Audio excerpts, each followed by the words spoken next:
Esta passarela é uma das mais antigas da cidade de Jundiaí, sobre a Via Anhanguera, no bairro do Retiro. Este local eu vinha quando tinha 11, 12 anos de idade, era praticamente moleque ainda, vinha de bicicleta, a pé, as primeiras viagens de ônibus. Eu vinha nesta passarela para observar os ônibus que passavam pela rodovia, saíam da capital com destino a todo o interior e outros estados. Foi aqui que conheci muitas empresas de ônibus e também fazia as anotações de placas. Como eu fazia a anotação de placas da passarela, eu vou mostrar para vocês o ponto que eu ficava. Não era no alto dela, mas era de uma parte da passarela que eu conseguia visualizar as placas dos veículos. Não conseguia, claro, identificar a cidade nos automóveis, mas nos caminhões era comum colocar o nome da cidade na carroceria, na parte de trás da carroceria. Então eu conseguia ver a cidade que era o caminhão. E assim que eu consegui fazer uma boa anotação de placas dos anos 70, que eram as placas de 2 letras. Inclusive foi o assunto de um vídeo que também fiz, um dos primeiros vídeos que fiz para o canal foi a respeito das antigas placas de 2 letras. E este foi um local que fiz muitas anotações de placas de todo o Brasil. Eu vinha sempre aos domingos nesta passarela, que era quando passavam os ônibus de excursão. As excursões que saíam da capital e do ABC iam para o interior do estado, os ônibus retornavam no domingo à tarde. E os ônibus de fretamento de excursões que vinham do interior iam para a capital e litoral, retornavam pelo outro lado. Então, desta passarela, eu acompanhava o movimento nos 2 sentidos. Vamos conhecer a passarela.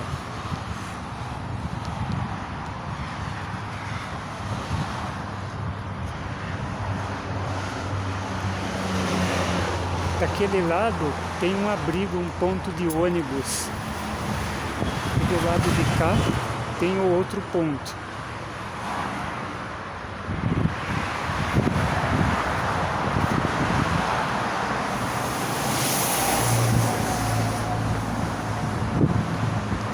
Uma das passarelas mais antigas da cidade de Jundiaí.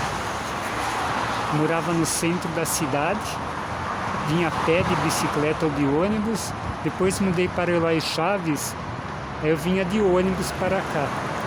Mas foi por aproximadamente, no máximo, 2, 3 anos que eu vinha aos domingos aqui.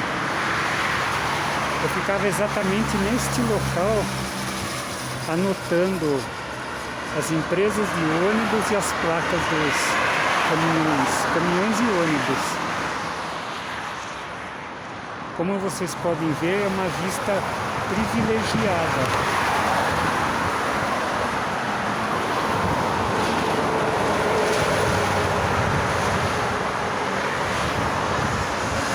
E aqui é o bairro do Retiro.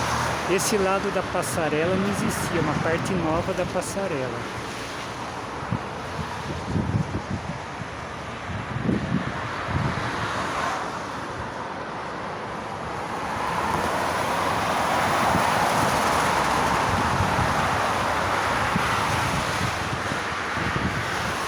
Bruno, alguma pergunta a fazer?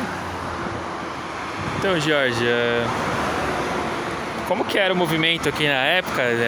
Quais linhas você recorda que passavam por aqui? Quais empresas? Você tem essa memória? Sim. A maioria era ônibus da Aviação Cometa, Rápido Ribeirão Preto, Real Expresso, Nacional Expresso, Danúbio Azul. Algumas extintas, como a São Manuel, a Jauense, a Aviação Anhanguera, que saía de Jundiaí para Itu, também a Quitinato, atendendo Itupeva, Indaiatuba, a Aviação Dona Vita, Jundiaí, Viracopos, São Paulo, Indaiatuba, passava por aqui. Agora, com a inauguração da rodovia dos Bandeirantes, algumas linhas deixaram de passar aqui pela Anhanguera e iam pela Bandeirantes, como as linhas de Rio Claro, da Cidade Azul e outras empresas. Houve uma divisão de linhas com a inauguração da Bandeirantes. Umas permaneceram aqui em Anhanguera, outras foram para lá. Dentre as que ficaram aqui também, a Cristália, Nácio, Santa Cruz, Gardênia. E era raro também linhas de longa distância, como São Paulo-Belém, era muito difícil ver na época. É pouca frequência dessas linhas, né? Sim. Ah, legal. E a rodovia já era duplicada nessa época? Sim.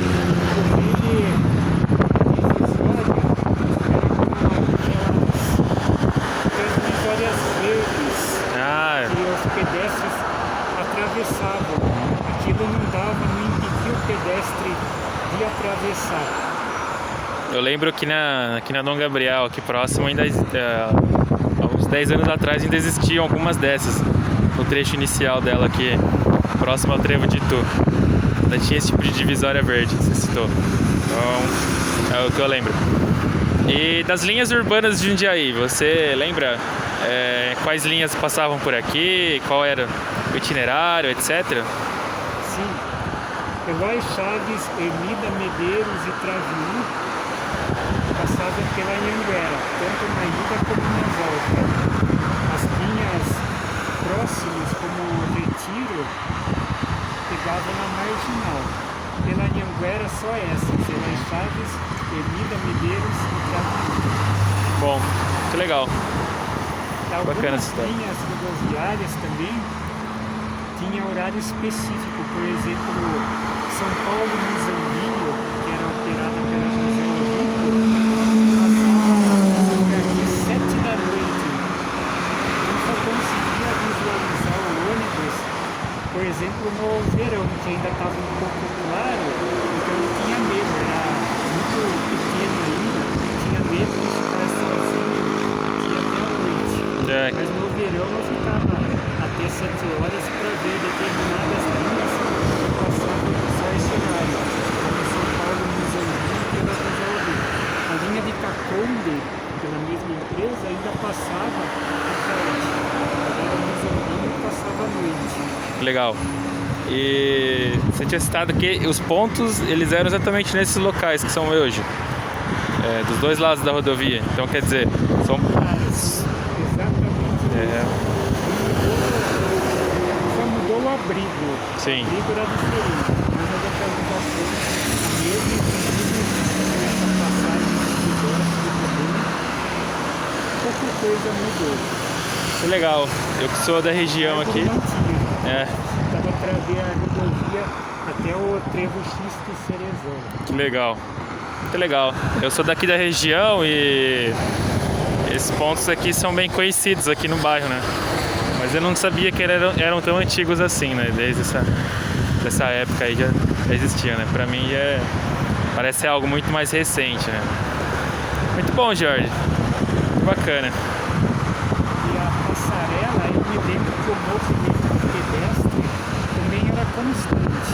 Pessoas atravessando de bicicleta, pessoas idosas, crianças. Era um público bem diverso que atravessava a passarela. Nunca tive problema, nunca ninguém me incomodou neste local. Era entre 1978, que comecei a vir para cá, e mais ou menos até 81, 82. Sempre foi seguro. Muito bom. Vamos encerrar este vídeo. Façam